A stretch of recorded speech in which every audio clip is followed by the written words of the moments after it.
మా latest videos కోసం మా ఈ తెలుగు న్యూస్ ఛానల్ సబ్స్క్రైబ్ చేసి గంట సింబల్ యాక్టివేట్ చేసుకోండి. రేపు సోమవారం మంచి రోజు. రాత్రి ఈ ఆకును దిండి కింద పెట్టి పడుకుంటే తెల్లవారేసరికి మీ ఇల్లంతా ఐశ్వర్యంతో నిండిపోతుంది. రేపు సోమవారం మంచి రోజు. రాత్రి ఈ ఆకును దిండి కింద పెట్టి పడుకుంటే మీ తలరాత మారిపోతుంది. మీకు అన్నిటిల్లో విజయాలే కలుగుతాయి. రేపు సోమవారం రాత్రి పడుకునే ముందు దీనిని దిండి కింద పెట్టి పడుకోవటం వల్ల మీకు మంచి నిద్ర లభిస్తుంది. దానితో పాటు మంచి ఆరోగ్యం కూడా లభిస్తుంది. చాలామంది రాత్రులు సరిగ్గా నిద్ర పోలేకపోతారు. పీడకలలు రావటం కానీ ఇతర కారణాల వల్ల కానీ సుఖంగా పడుకోలేరు.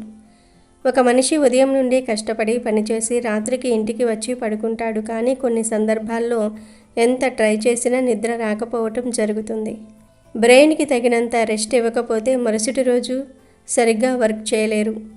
సుఖమైన నిద్ర కోసం చాలామంది ఆశపడుతూ ఉంటారు. ఇప్పుడు ఉన్న ఈ రోజుల్లో చాలామందికి నిద్ర కరువు అవుతుంది. ఇలా నిద్ర సమస్యలతో బాధపడేవారు, పీడకలతో బాధపడేవారు రేపు సోమవారం రాత్రి పడుకునే ముందు దిండి కింద దీనిని పెట్టి పడుకోండి. మరి రేపు సోమవారం దిండి కింద ఏం పెట్టి పడుకోవాలో తెలుసుకుందాం. ఒక పవిత్ర కథను విందాము. ఈ కథ స్వయంగా శివుడు పార్వతీదేవికి చెప్పాడు. ఈ కథ వినటం వల్ల మీ జీవితం మారిపోతుంది. దాంపత్య జీవితంలో అస్సలు గొడవలు రావు. ఫ్రెండ్స్, ముందైతే మా వీడియో నచ్చితే లైక్ చేసి షేర్ చేయండి. అలాగే మా ఛానల్ని కూడా సబ్స్క్రైబ్ చేసుకుని మాకు సపోర్ట్ చేయండి. అలాగే ఓం నమ శివాయ అని కామెంట్ చేయండి. కైలాస పర్వతం వెండి కొండలా మెరిసిపోతున్న ఆ ప్రశాంత సాయం సమయంలో పరమశివుడు పార్వతీదేవి సమేతంగా ఒక ఏకాంత ప్రదేశంలో కూర్చుని ఉన్నారు. ప్రకృతి అంతా నిశ్శబ్దంగా శివపార్వతుల సంభాషణ వినడానికి సిద్ధంగా ఉన్నట్లు అనిపిస్తుంది. అప్పుడు జగన్మాత అయిన పార్వతీదేవి తన పక్కనే ఉన్న పరమేశ్వరుని వైపు చూస్తూ, స్వామి, ఈ సృష్టిలో దాంపత్య జీవితం అనేది ఒక వింతైన బంధం. ఒకరిని ఒకరు ప్రాణంగా ప్రేమించుకునే దంపతుల మధ్య కూడా ఒక్కోసారి అపార్థాలు, అనుమానాలు ఎందుకు తలెత్తుతాయి? అసలు ఒకరిపై ఒకరికి ఉన్న నిజమైన ప్రేమను కాలం ఎలా పరీక్షిస్తుంది? ఒక మనిషి మరొకరి కోసం చేసే త్యాగం ఎదుటివారికి తెలియనప్పుడు ఆ బంధం విచ్ఛిన్నం కాకుండా ఎలా నిలబడుతుంది? నాకు ఏదైనా ఒక అద్భుతమైన కథ ద్వారా ఈ రహస్యాన్ని వివరించండి అని కోరింది. దానికి బోలాశంకరుడు చిరునవ్వు నవ్వి, దేవి, సంసార సాగరంలో ప్రయాణించే ప్రతి జంటకు ఈ పరీక్ష ఎదురవుతుంది. నువ్వు అడిగిన ప్రశ్నకు సమాధానంగా ఒక విచిత్రమైన మలుపులతో కూడిన కథ చెప్తాను విను అని తన మధురవాణితో కథను ప్రారంభించాడు. మణిపుర అనే రాజ్యాన్ని విక్రమసేనుడు అనే రాజు పరిపాలిస్తూ ఉండేవాడు. ఆయన భార్య సుమతి. వాళ్ళిద్దరూ లోకంలో ఆదర్శ దంపతులుగా పేరు పొందారు. రాజు విక్రమసేనుడు ధైర్య సాహసాలకు మారిపేరు అయితే సుమతి దయకు, పతిభక్తికి నిలయం. ప్రజలందరూ వారిని చూసి మురిసిపోయేవారు. అయితే వారి జీవితంలో ఒక పెద్ద లోటు ఉంది. అది సంతానం లేకపోవటం. ఎన్నో పూజలు, వ్రతాలు చేసినా ఫలితం దక్కలేదు. ఒకరోజు విక్రమసేనుడు వేటకు వెళ్ళి అడవిలో ఒక ముసలి సిద్ధుణ్ణి కలిశాడు. ఆ సిద్ధుడు రాజు బాధను గమనించి ఒక మహిమగల పండుని ఇచ్చి, రాజా, ఈ పండును నీ భార్యకు తినిపించు, నీకు సంతానం కలుగుతుంది. కానీ ఒక నిబంధన, ఈ పండు తిన్న తర్వాత నీ భార్య 1 సంవత్సరం పాటు ఎవరితోనూ, ఆఖరికి నీతో కూడా ఒక్క మాట కూడా మాట్లాడకూడదు. ఒకవేళ ఆమె మౌనాన్ని వీడితే పుట్టబోయే బిడ్డకు ప్రాణగండం ఉంటుంది. అంతేకాకుండా నీ రాజ్యానికి కూడా విపత్తు సంభవిస్తుంది అని చెప్పి మాయమయ్యాడు. రాజు సంతోషంగా పండు తీసుకుని వచ్చి సుమతికి విషయం చెప్పాడు. ఆమె తన భర్త కోరిక కోసం, పుట్టబోయే బిడ్డ కోసం ఆ కఠినమైన మౌన వ్రతానికి అంగీకరించి ఆ పండును తిన్నది. కొద్ది రోజుల్లోనే సుమతి గర్భవతి అయ్యింది. రాజ్యమంతా సంతోషించింది. కానీ సుమతి మాత్రం మౌనంగానే ఉండిపోయింది. రాజుకు మొదట్లో బాగున్న రోజులు గడిచే కొద్దీ ఆమెతో మాట్లాడలేకపోవటం భారంగా అనిపించింది. సరిగ్గా ఇదే సమయంలో విక్రమసేనుడికి ఒక వింతైన సమస్య ఎదురైంది. పొరుగు దేశపు రాజు మణిపురపై దండయాత్రకు సిద్ధమయ్యాడు. యుద్ధం సంభవించే అవకాశం ఉండటంతో రాజు తన ఆలోచనలు భార్యతో పంచుకోవాలనుకున్నాడు. కానీ ఆమె మౌనంగా ఉండటంతో ఏమీ చెప్పలేకపోయాడు. అదే సమయంలో రాజుగారి ఆస్థానంలో ఉన్న ఒక మంత్రికి సుమతి మౌనంపై అనుమానం కలిగింది. అతను రాజుకు చెప్పుడు మాటలు చెప్పటం మొదలుపెట్టాడు. మహారాజా, రాణిగారు మౌనంగా ఉండటం వెనుక ఏదో పెద్ద కుట్ర ఉన్నట్లు అనిపిస్తుంది. ఆమె రహస్యంగా ఎవరితోనో సమాచారాన్ని పంపిస్తున్నారని నాకు సమాచారం అందింది. అని అబద్ధాలు చెప్పాడు. రాజు మొదట నమ్మలేదు, కానీ మంత్రి సృష్టించిన కొన్ని తప్పుడు ఆధారాల వల్ల విక్రమసేనుడి మనసులో చిన్న అనుమానం బీజం పడింది. రాణి మౌనాన్ని వ్రతంలా కాకుండా తనను నిర్లక్ష్యం చేస్తున్నట్లుగా భావించటం మొదలుపెట్టాడు. ఒక రాత్రి రాజు కావాలని నిద్రపోతున్నట్లుగా నటించాడు. అప్పుడు సుమతి గదిలో నుంచి ఒక నల్లటి ముసుగు వేసుకున్న వ్యక్తి బయటకు వెళ్ళటం రాజు గమనించాడు. అతని చేతిలో ఒక రహస్య పత్రం ఉంది. అది చూసిన రాజు ఆగ్రహంతో ఊగిపోయాడు. వెంటనే ఆ ముసుగు వ్యక్తిని పట్టుకోమని సైనికులను ఆదేశించాడు. కానీ ఆ వ్యక్తి పారిపోయాడు. రాజు సుమతిని అడిగాడు, ఎవరా వ్యక్తి?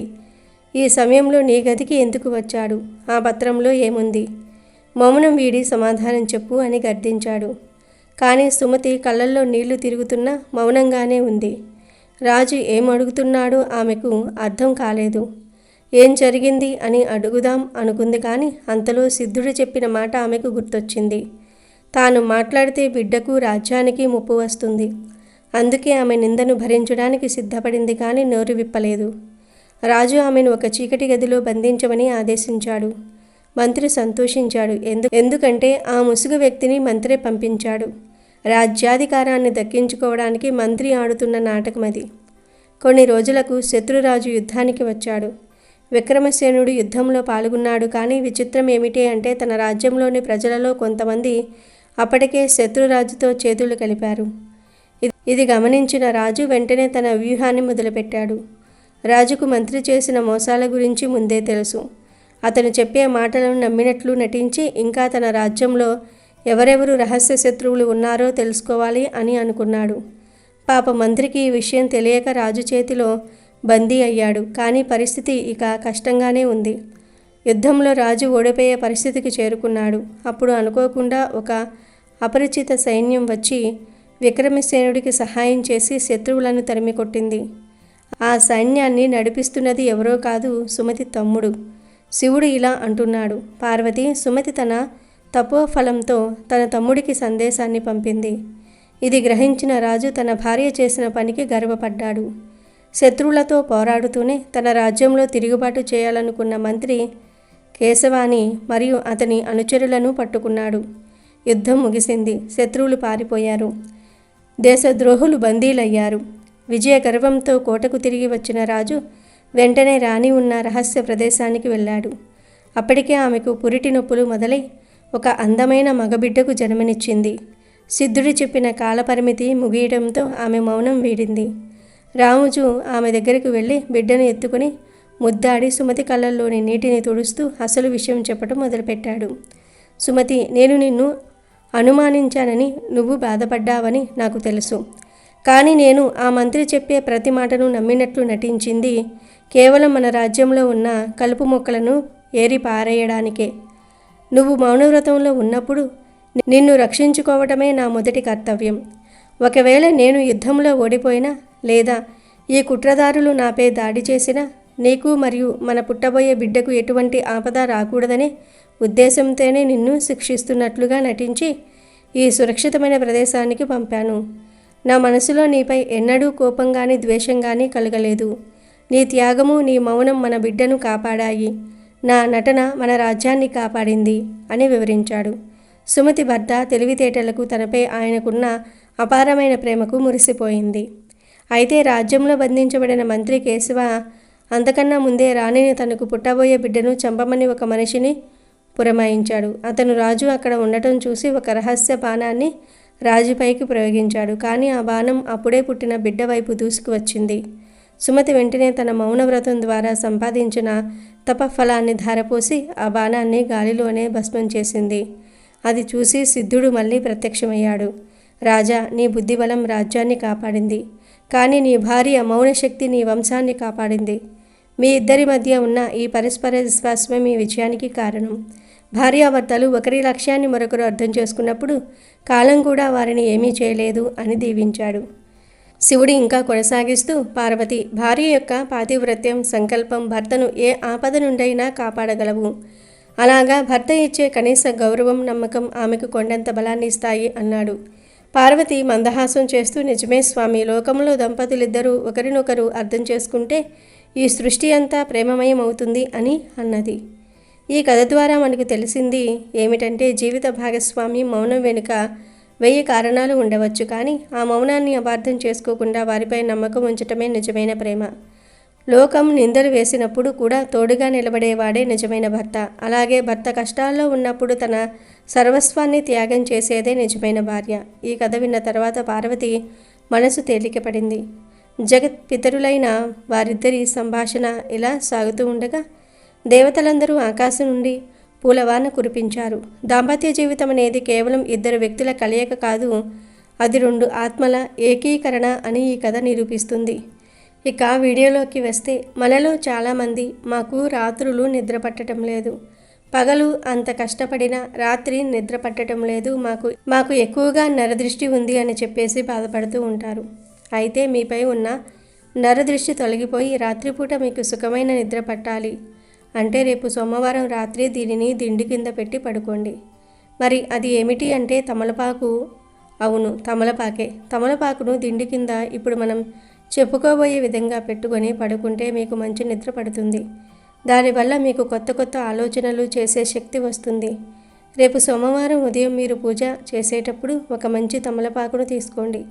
దానిని గంగాజలంతో లేదా తులసి ఆకులు నీటిలో నానబెట్టాలి. ఒక గ్లాసులో లేదా చెంబులో కొన్ని నీళ్లు పోసి ఆ నీళ్లు 5 చుక్కల గంగాజలం కానీ తులసి ఆకులు కానీ వేసి అందులో తమలపాకును వేయండి. ఇప్పుడు ఆ గ్లాసును శివుడి పటం ముందు పెట్టి నమస్కారం చేసుకోండి. ఇక రాత్రి మీరు నిద్రించే ముందు పూజ గదిలో పెట్టిన తమలపాకును తీసుకుని ఒక రెడ్ క్లాత్లో చుట్టి దుండి కింద పెట్టుకుని పడుకోవాలి. ఈ పరిహారం చేసే రోజున మాంసాహారం తినకూడదు. అలాగే రాత్రిపూట ఖచ్చితంగా స్నానం చేసి తమలపాకును తీసి దిండి కింద పెట్టుకుని పడుకోవాలి. జ్యోతిష్య శాస్త్రం ప్రకారం తమలపాకును దిండి కింద పెట్టుకుని పడుకుంటే మానసిక ప్రశాంతత పొందుతారు. దీంతో తీవ్ర ఒత్తిడిల నుంచి కూడా బయటపడవచ్చు. బుధుడితో కలిసిన గ్రహాలన్నీ కూడా మనకు శుభాన్ని ఇస్తాయి. ఇలా చేయటం వల్ల మనసు రిలాక్సింగ్గా ఉంటుంది, సరిగ్గా నిద్రపడుతుంది, ప్రతికూల ఆలోచనలు కూడా ఉంటాయి. బుధగ్రహం జాతకంలో బలంగా ఉంటే మనసులో సానుకూలత ఏర్పడుతుంది. తమలపాకును మన ఇళ్లల్లో జరిగే ప్రతి శుభకార్యాల్లోనూ ఉపయోగిస్తారు. హిందూ సాంప్రదాయంలో తమలపాకు లేనిదే ఏ పూజ జరగదు. తమలపాకుకు ప్రత్యేక స్థానం ఉంది. ముఖ్యంగా తమలపాకు బుధగ్రహానికి సంబంధించింది. జ్యోతిష్య శాస్త్రం ప్రకారం అన్ని గ్రహాలు ఏదో ఒక భాగానికి సంబంధించింది ఉంటాయి. బుధగ్రహం కూడా మన భుజం, మెడ, చర్మానికి సంబంధించినది. మన జాతకంలో బుధగ్రహం బాగుంటే తెలివితేటలు పదునుగా ఉంటాయి. బుధుడు తెలివితేటలకు కారణం. ఈ గ్రహం బాగుంటే వృత్తి వ్యాపారాల్లో విజయం వరిస్తుంది. రాత్రి పడుకునే ముందు మన మనస్సు ప్రశాంతంగా ఉండదు. దీంతో ఏవేవో కలలు వస్తూ ఉంటాయి. అంతేకాదు పగలు జరిగిన సంఘటనలు పదే పదే గుర్తు చేసుకుంటూ నిద్రలేమి ఏర్పడుతుంది. నిద్రకు భంగం కలిగే ఏ సమస్య నుండి అయినా సరే మీరు బయటపడాలంటే రేపు సోమవారం దిండి కింద తమలపాకును పెట్టి పడుకోండి. సోమవారమే ఎందుకు పెట్టుకోవాలి అనే ప్రశ్న మీకు వచ్చి ఉండవచ్చు. వర్కింగ్ డేస్లో సోమవారమే మొదటి రోజు. సోమవారం కొంచెం వర్క్ టెన్షన్ ఎక్కువగా ఉండే అవకాశం ఉంది. దీని కారణంగా మన మైండ్ బాగా ఒత్తిడికి గురి అవుతుంది.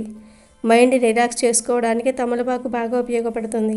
అంతేకాదు మీ పడక గదిలో తమలపాకు ఉండటం వల్ల దుష్ట శక్తులు మీపై ఎలాంటి ప్రభావం చూపవు. మీ మైండ్ పాజిటివ్ థింగ్స్తో నిండిపోతుంది. దీనివల్ల ప్రశాంతమైన నిద్ర పడుతుంది. మనం ఎంత ఎక్కువసేపు నిద్రపోతే మన మైండ్కు అంత రెస్ట్ దొరుకుతుంది. అలా అని చెప్పి వర్క్ మానేసి పడుకోమని చెప్పటం లేదు. రాత్రి వీలైనంత తొందరగా నిద్రించండి. మీరు దిండి కింద పెట్టిన తమలపాకు మరుసటి రోజుకే నల్లగా మారిపోతే మీపై దృష్టి ఎక్కువగా ఉంది అని అర్థం. మీరు ఇలా ఒక 4 లేదా 5 సోమవారాలు చేస్తే మీపై ఉన్న దృష్టి అంతా కూడా పోతుంది. మీకు సుఖమైన నిద్ర పడుతుంది. ఇక దిండి కింద పెట్టిన తమలపాకును వారం రోజుల తర్వాత కానీ మరుసటి రోజున కానీ తీసి బయటపడేయండి. ఏదైనా పారే నీటిలో పడవేయండి. పారే నీరు మీకు సమీపంలో లేకపోతే ఏదైనా పచ్చని చెట్టు దగ్గర ఎవరూ తొక్కని ప్రదేశంలో ఈ ఆకును పడవేయండి. మళ్ళీ అదేవిధంగా తమలపాకును రెడీ చేసుకుని పడుకునే ముందు ఒక రెడ్ కలర్ క్లాత్లో ఆ ఆకును పెట్టి దిండు కింద పెట్టి పడుకోండి. మరొక విషయం ఏమిటంటే మీరు ఎప్పుడైతే ఆకును పాడేస్తారో అప్పుడు ఆకును పెట్టిన రెడ్ క్లాత్ను చక్కగా ఉతికి పక్కకు పెట్టుకోండి. మళ్ళీ పరిహారానికి వాడుకోండి. క్లాత్ని ఖచ్చితంగా ఉతకాలి. ఎందుకంటే ఆ క్లాత్లో మనం పూజించిన తమలపాకును పెడుతున్నాం కాబట్టి ఖచ్చితంగా క్లాత్ను ఉతకాలి. ఇది చాలా సింపుల్ పరిహారం. తమలపాకును దిండు కింద పెట్టి పడుకోవటం వల్ల మీ ఆలోచన శక్తి పెరుగుతుంది. దీనితో డబ్బును ఎలా సంపాదించాలనే ఆలోచన కలిగి ఉంటారు. మంచి నిద్ర కూడా పడుతుంది. మంచి ఆరోగ్యం కూడా బాగుంటుంది. మరి ప్రతి ఒక్కరూ కూడా రేపు సోమవారం రాత్రి పడుకునే ముందు దిండి కింద దీనిని పెట్టి పడుకోండి. మంచి నిద్రను పొందండి. సుఖంగా జీవించండి. ఆర్థిక పరంగా వృద్ధి చెందండి. వీడియో నచ్చితే లైక్ చేయండి, షేర్ చేయండి, బట్ సబ్స్క్రైబ్ చేసుకోవడం మర్చిపోవద్దు.